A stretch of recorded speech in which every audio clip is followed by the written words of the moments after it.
श्रीराम जय जय रघुवीर समर्थ. मागा झाले निरूपण 7वे भक्तीचे लक्षण. आता ऐका सावधान 8वी भक्ती. देवासी परमसख्य करावे, प्रेम प्रीतीने बांधावे. 8वे भक्तीचे जाणावे लक्षण ऐसे. देवास जयाची अत्यंत प्रीती, आपण वर्तावे तेणे रीती. येणे करिता भगवंती सख्य घडे नेमस्त. भक्ती भाव आणि भजन, निरूपण आणि कथा कीर्तन. प्रेमळ भक्तांचे गायन आवडे देवा. आपण तैसेची वर्तावे, आपणासी तेच आवडावे. मनासारिखे होता स्वभावे, सख्य घडे नेमस्त. देवाच्या सख्यत्वा कारणे आपले सौख्य सोडून देणे. अनन्य भावे जीवे प्राणे, शरीर तेही वेचावे. सांडून आपली संसार व्यथा, करीत जावी देवाची चिंता. निरूपण कीर्तन कथा वार्ता देवाच्याची सांगाव्या. देवाच्या सख्यत्वासाठी पडाव्या जिवलगास तुटी. सर्व अर्पावे शेवटी, प्राण तोही वेचावा. आपले अवघेची जावे, परी देवासी सख्य राहावे. ऐसी प्रीती जीवे भावे, भगवंती लागावी. देव म्हणजे आपला प्राण, प्राणासीन करावे निर्वाण. परम प्रीतीचे लक्षण ते हे ऐसे असे. ऐसे परम सख्य धरिता, देवास लागे भक्तांची चिंता. पांडव लाखा जोहरी जळता, विवर द्वारे काढिले. देव सख्यत्वे राहे आपणासी, तो ते वर्म आपणापासी. आपण वचने बोलावी जैसी, तैसी येती पडसादे. आपण असता अनन्य भावे, देव तत्काळची पावे. आपण त्रास घेता जीवे, देवही त्रासे. जैसे जयाचे भजन, तैसाची देवही आपण. म्हणून हे अवघे जाण आपणाची पासी. आपल्या मनासारखे न घडे, तेणे गुणे निष्ठा मोडे. तरी गोष्टी आपणाकडे सहजची आली. मेघ चातकावरी वळेना, तरी चातक पालटेना. चंद्र वेळेसी उगवेना, तरी चकोर अनन्य. ऐसे असावे सख्यत्व, विवेके धरावे सत्व. भगवंतावरील ममत्व, सांडूची नये. सखा मानावा भगवंत, माता पिता गणगोत. विद्या लक्ष्मी धन वित्त, सकळ परमात्मा. देवा वेगळे नाही कोणी नाही, ऐसे बोलती सर्वही. परंतु त्यांची निष्ठा काही तैसीच नसे. म्हणून ऐसे न करावे, सख्य तरी खरेची करावे. अंतरी सुदृढ धरावे परमेश्वरासी. आपुलिया मनोगता कारणे, देवावरी क्रोधास येणे. ऐसे नव्हते की लक्षणे सख्य भक्तीची. देवाचे जे मनोगत, तेची आपले उचित. इच्छेसाठी भगवंत अंतरू नये की. देवाचे इच्छेने वर्तावे, देव करील ते मानावे. मग सहजची स्वभावे, कृपाळू देव. पाहता देवाचे कृपेसी, मातेची कृपा कायेसी. माता वधी बाळकासी, विपत्ती काळी. देवे भक्त कोण वधिला, कधी देखिला ना ऐकला. शरणागतास देव झाला वज्र पंजरू. देव भक्तांचा कैवारी, देव पतितांसी तारी. देव होये सहाकारी अनाथांचा. देव अनाथांचा कैपाक्षी, नाना संकटांपासून रक्षी. धावनिला अंतरसाक्षी, गजेंद्रा कारणे. देव कृपेचा सागरू, देव करुणेचा जलधरू. देवासी भक्तांचा विसरू पडणार नाही. देव प्रीती राखो जाणे, देवासी करावे साजणे. जीवे लागे अवघी पिसुणे, कामान येती. सख्य देवाचे तुटेना, प्रीती देवाची विटेना. देव कदा पालटेना शरणागतासी. म्हणून सख्य देवासी करावे, हितबुज तयासी सांगावे. 8वे भक्तीचे जाणावे लक्षण ऐसे. जैसा देव तैसा गुरु, शास्त्री बोलिला हा विचारू. म्हणून सख्यत्वाचा प्रकारू, सद्गुरुसी असावा. प्रथम सख्य भक्तीची व्याख्या. मागील समासात 7व्या भक्तीचे वर्णन केले. 8वी भक्ती लक्ष देऊन ऐका. देवाशी अतिशय मैत्री करावी, स्नेह जोडावा. त्याला अतिशय प्रेमाने, अत्यंत आपलेपणाने बांधून ठेवावे. 8व्या भक्तीचे लक्षण असे आहे. देवाला जे अतिशय आवडते तेच आपण करावे, त्याप्रमाणे आपण वागावे. आपण असे वागलो म्हणजे त्यामुळे अगदी खात्रीने भगवंताशी सख्य जमून येते. भक्ती भाव भजन, निरूपण, कथा कीर्तन आणि प्रेमळ भक्तांचे गायन भगवंताला आवडते. देहावरील आसक्ती सुटून ती भगवंतावर स्थिर झाली की भक्ती जन्मास आली. भगवंताच्या अस्तित्वाबद्दल अत्यंत निस्संदेह बनणे म्हणजे भाव संपादने होय. जी वस्तू आहे संपूर्ण खरी आहे ती आपल्यापाशी असावी असे मनापासून वाटते, याला राग किंवा आवड म्हणतात. आणि हा राग स्थिर झाला की अनुराग निर्माण होतो. ती वस्तू प्रिय बनते. मिळाल्याखेरीज चैन पडत नाही. ती मिळवण्याचे मार्ग शोधायला प्रवृत्ती होते. याचे नाव अनुराग. भाव म्हणजे मिटलेले कमळ, तर अनुराग म्हणजे संपूर्ण उमललेले कमळ समजावे. भगवंताचे स्मरण करून त्याचा रस पुन्हा पुन्हा घेणे याचे नाव भजन. भजन अनेक प्रकारे होऊ शकते. माळ घेऊन जप करणे, स्तोत्रे म्हणणे, भगवंताचे चरित्र वाचणे, त्याचे ग्रंथ वाचणे, त्याची पूजा करणे, त्याला वारंवार वंदन करणे, त्याची सेवा करणे, त्याची पदे म्हणणे, हे सगळे भजनाचेच प्रकार आहेत. भगवंताच्या सगुण व निर्गुण स्वरूपाची बुद्धिप्रधान चर्चा, विवेचन किंवा प्रतिपादन म्हणजे निरूपण होय. माणूस कथाप्रिय असल्याने भगवंताच्या नामापेक्षा त्याच्या कथाकीर्तनांमध्ये तो चटकन तल्लीन होतो. कथेमध्ये विनासायास सत्संग मिळतो आणि श्रवणाने मन लवकर रसाने उद्दीपित होते. भगवंताच्या कथेने अंतःकरण निर्मळ होते व भगवंताच्या प्रेमात आपोआप गुंतायला लागते. आतमध्ये नामस्मरण आणि बाहेर कथाकीर्तन हेच तर मुळी भक्ताच्या जीवनाचे सार असते. भक्ताचे प्रेम उचंबळून आले की कविता किंवा संगीत या रूपानेच ते बाहेर पडते. अर्थात भक्ताला काय किंवा भगवंताला काय, नुसती कविता किंवा नुसते संगीत प्रिय नाही. त्यामागे असणारे भक्ताच्या हृदयातील भगवंताचे प्रेम त्याला आवडते. या सर्व गोष्टी भगवंताला आवडतात. देवाला जे आवडते तेच आपल्याला देखील आवडावे. ते आपल्याला आवडू लागले असेच आपण वागावे. कारण भगवंताच्या मनासारखे आपण वागू लागलो म्हणजे आपोआप पण निश्चितपणे त्याच्याशीच आपले सख्य घडते. परमात्मा सगुणामध्ये उतरला की त्याला माणसाचे गुणधर्म लागू पडतात.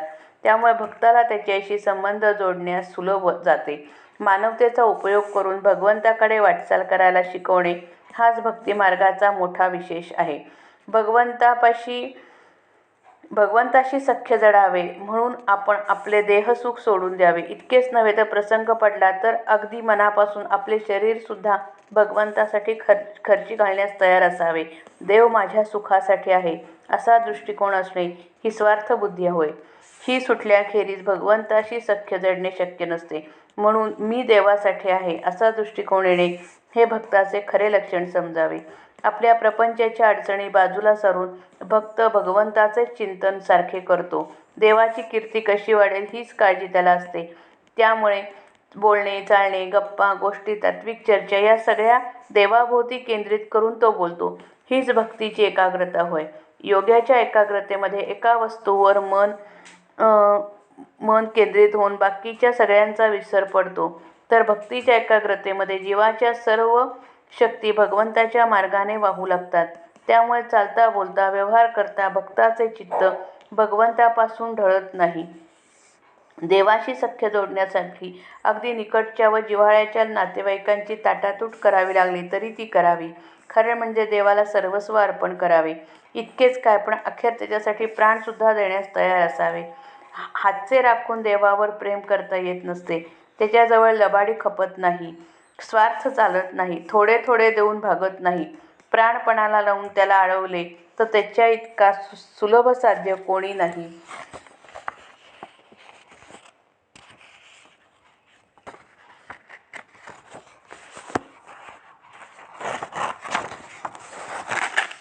देवाशी आपले सख्य राहावे यासाठी आपले म्हणून जे काही या जगात आहे ते सगळे सोडण्याची तयारी असावी. असे अगदी जीवाभावाचे प्रेम भगवंतावर दडावे. एका दृष्टीने प्रेम अत्यंत नाजूक असते, रसमय असते, पण दुसऱ्या दृष्टीने ते मोठे त्यागमय असते, जीवाला खेचणारे असते. यामुळे भगवंतावर खरे प्रेम जडले की माणसाची मूल्यकल्पना बदलूनच जाते. देव म्हणजे जणू काय आपला प्राण समजावा. देव आपल्याला प्राणासारखा प्रिय असावा. आपल्या प्राणाला धक्का लागू नये, आपला प्राणनाश होऊ नये म्हणून आपण त्यास अहोरात्र जपतो. अगदी तसे भगवंताला 24 तास आपलेपणाने जपावे. सर्वोत्तम प्रेमाचे लक्षण हे असे आहे. आपल्याला जी वस्तू अत्यंत आवडते, जिच्यावर आपले अत्यंत प्रेम असते, तिला आपण प्राणप्रिय हे विशेषण लावतो. प्राणप्रिय म्हणजे प्राणासारखी प्रिय, प्राणा इतकी प्रिय, प्राणाहून प्रिय. भक्ताचे भगवंतावरील प्रेम हळूहळू इतके वाढते की भक्ताचा प्राण भगवंतमय होतो आणि भगवंत प्राणमय बनतो. अशी अवस्था झाल्यावर मग आपल्या हृदयामध्ये प्राण आहे का भगवंत आहे हे त्यालाच कळेनासे होते. श्री समर्थांनी वर्णन केलेले प्रेमाचे लक्षण असे असून प्रेमाची परिणतावस्था देखील हीच होय. देवावर असे अत्यंत उत्कट प्रेम करून त्याच्याशी सख्य जोडले तर देवाला त्या भक्ताची काळजी लागते. उदाहरणार्थ पांडवांनी भगवंतावर खरे प्रेम केले. पांडवांना लाखेच्या घरात जाळून भस्म करण्याचा कौरवांनी प्रयत्न केला, पण भगवंताला त्यांची काळजी होती. त्याने पांडवांना भुयाराच्या वाटेने सुरक्षित बाहेर काढले. आपण जे शब्द बोलतो अगदी तेच शब्द प्रतिध्वनी रूपाने आपण ऐकतो. त्याचप्रमाणे देवाचे सख्यपण आपल्याशी टिकून राहण्याचे रहस्य आपल्याच हाती आहे. आपला भाव जर अनन्य असेल, म्हणजे आपल्याला खरोखरच भगवंताखेरीज इतर आधार नसेल, आपले सर्वस्व तोच असेल, तर भगवंत देखील हाक मारल्याबरोबर ताबडतोब मदतीला धावून येईल. पण आपण जर त्याला विटलो, त्याचा कंटाळा केला, म्हणजे त्याबद्दलची आपली आवड कमी झाली की लगेच देव देखील आपल्याला विटतो, आपला कंटाळा करतो, आपल्या हाकेला ओ देत नाही. जशी भावना ठेवून आपण भगवंतावर प्रेम करू तशाच भावनेने भगवंत आपल्याला पावतो. म्हणून हे सगळे आपल्यापाशीच आहे हे विसरू नये. जगाला एक वेळ फसवता येईल, पण भगवंत आपल्या अंतर्यामी असल्याने त्याला फसवणे शक्यच नाही. म्हणून आपला भाव जितका मलरहित होईल तितका भगवंत अधिक सन्निधपणे वागत जाईल. समजा एखादी गोष्ट आपल्या मनाप्रमाणे घडून आली नाही आणि त्यामुळे भगवंतावरील आपले ममत्व, प्रेम किंवा आपली श्रद्धा विचलित झाली, तर भगवंताचे आपल्यावरील ममत्व लटके पडते. पण याला कारण आपणच असतो हे उघड आहे. उदाहरणार्थ चातक आणि चकोर पहा. चातक मेघाचेच पाणी पितो. समजा मेघाने कृपा करून वृष्टी केली नाही तर चातकाची तहान शमत नाही. परंतु काही झाले तरी चातकाचे मेघावरील ममत्व मुळीच कमी होत नाही. तसेच चकोर केवळ ज्योत्स्नापान करून जगतो, फक्त चंद्रकिरणे सेवन करून राहतो. समजा चकोराला भूक लागली आणि चंद्रमा काही वेळेवर उगवला नाही तर तो तसा भुकेलेला राहतो. काही झाले तरी त्याचे चंद्रावरील ममत्व यत्किंचितही कमी होत नाही. सख्यत्व असावे तर असे, प्रेम, ममत्व, आपलेपण असावे तर असे. भगवंताचे सख्य मोठ्या विवेकाने घट्ट धरून ठेवावे, स्थिरपणे सांभाळावे.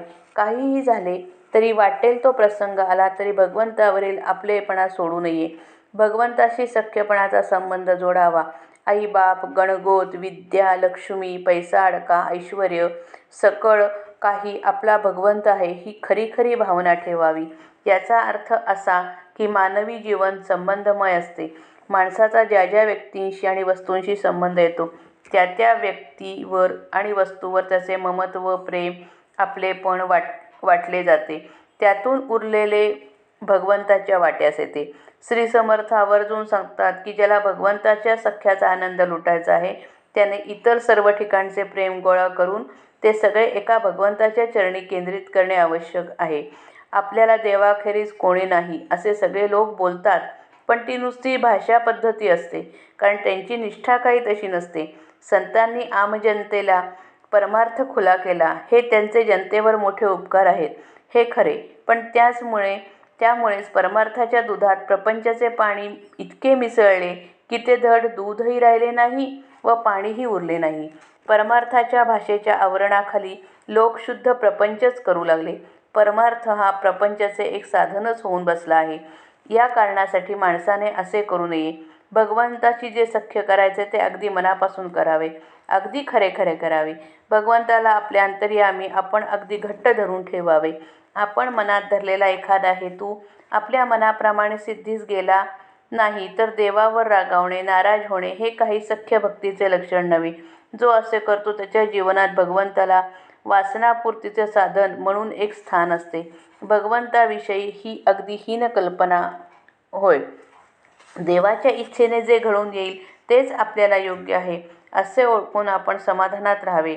आपल्या इच्छेचा आग्रह धरून भगवंतापासून दूर होऊ नये. आपण देवाच्या इच्छेने वागावे. देव जे घडवून आणील ते मनापासून आवडून घ्यावे. जर आपली मनोवृत्ती अशी बनली तर मग साहजिकच भगवंत आपल्यावर कृपा करतो. हे तत्त्व फारच अर्थगंभीर आहे. ब्रह्मज्ञानी तसेच तत्वज्ञानी पुरुष असे सांगतात की जगातील सर्व जीवांना जगदीश्वर स्वतःकडे खेचित आहे. प्रत्येकाच्या जीवनात घडणाऱ्या घटनांची दिशा भगवंताकडे असते. माणूस जर जीवनप्रवाहात बिनतक्रार वाहत जाईल तर तो विनाश्रम अल्पकालात भगवंतापर्यंत पोहोचेल. अनंताने ज्या परिस्थितीमध्ये आपल्याला ठेवले आहे त्यामध्ये जो समाधान राखून राहतो त्याच्यावर देव कृपा करतो. म्हणजे त्याच्या जीवनात अनंत भगवंताची सत्ता उघडपणे अनुभवास येते. शरणागतीची ही युक्ती ज्याला साधते त्याच्या जीवनात अशक्य गोष्टी शक्य होऊन जातात. या काही पुस्तकांमधील कल्पना नाहीत तर भक्तांच्या अनुभवाच्या सत्यकथा आहेत. भगवंत तर कृपेचा महासागर आहे. त्याच्या कृपेच्या तुलनेने आईची कृपा अगदी क्षुल्लक आहे. मोठे संकट आले असता मुलाचा जीव घेण्यास आई तयार होते, पण शरण आलेल्या भक्ताला देवाने ठार मारले असे आजपर्यंत कोणी पाहिले नाही किंवा ऐकलेही नाही. उलट जो देवास शरण जातो त्याला देव सर्व प्रकारच्या संकटातून सांभाळून नेतो. देव भक्तांचा कैवारी म्हणजे कृपा पक्षपाती असतो. देव पापी लोकांना पापमुक्त करतो. देव अनाथांचा हर प्रकारे सहाय्यकर्ता बनतो. देव अनाथांचा पक्षपाती असतो म्हणून अनेक प्रकारच्या संकटांमधून त्यांचे रक्षण करतो. उदाहरणार्थ भक्ताच्या मनातील भाव बरोबर ओळखणारा भगवंत गजेंद्रासाठी धावून गेला नाही का? येथे अनाथ म्हणजे शरणागत असाच अर्थ आहे. जगाच्या मदतीची आस सोडून जो अत्यंत दीनपणे भगवंताकडे वळतो तो खरा अनाथ व तोच खरा शरणागत होय. अशा दीनासाठी भगवंत पक्षपात करून धावत येतो. देव कृपेचा सागर आहे, करुणेचा मेघ आहे. त्याला आपल्या भक्ताचा विसर कधीच पडत नाही. बरोबरच आहे. जितकी स्मृती भक्ताला भगवंताची तितकीच स्मृती भगवंताला भक्ताची हा येथील नियम आहे. भक्ताला भगवंताची केव्हाही विस्मृती होत नाही म्हणून भगवंताला पण भक्ताचा कधीच विसर पडत नाही. आपल्या भक्ताचे प्रेम कसे राखावे, त्याला प्रेमांकित कसा करून ठेवावा, त्याच्या प्रेमाला जपून वाढीला कसे लावावे हे सगळे देव बरोबर जाणतो. म्हणून देवाशी सख्य जोडावे. आपले निकट नातेवाईक सगळे स्वार्थी असतात. खऱ्या प्रसंगी ते आपल्याला उपयोगी पडत नाहीत. देवाशी एकदा सख्य जोडले की मग ते तुटत नाही. देवाचे प्रेम एकदा का लागले की मग ते कमी होत नाही, उलट वाढतच जाते. भगवंताला जे शरण जातात त्यांच्या बाबतीत भगवंत निरंतर एकरूप राहतो. सदा सर्वकाळ त्याचा कैवार घेतो. कारखान्यामध्ये मोठाली चक्रे फिरत असतात. एखाद्या चक्रामध्ये माणसाच्या वस्त्राचे टोक जरी अडकले तरी सबंध माणूस चक्रामध्ये खेचला जातो. त्याचप्रमाणे एकदा का भगवंताच्या प्रेमाची चटक लागली की ते सारखे वाढतच जाते. इतकेच की अखेर जीवाला सर्व बाजूंनी व्यापून टाकते. दिन दिन बढत सवायो. म्हणून देवाशी खरे सख्य जोडावे. आपल्या जीवाभावाच्या गुप्त गोष्टी भगवंतापाशीच सांगाव्या. 8व्या भक्तीचे लक्षण हे असे आहे. जसा देव तसाच सद्गुरू असे शास्त्रात सांगून ठेवले आहे. म्हणून ज्या रीतीने भगवंताशी सख्य जोडायचे त्याच रीतीने सद्गुरूशी देखील सख्य जोडावे. जय जय रघुवीर समर्थ श्रीराम.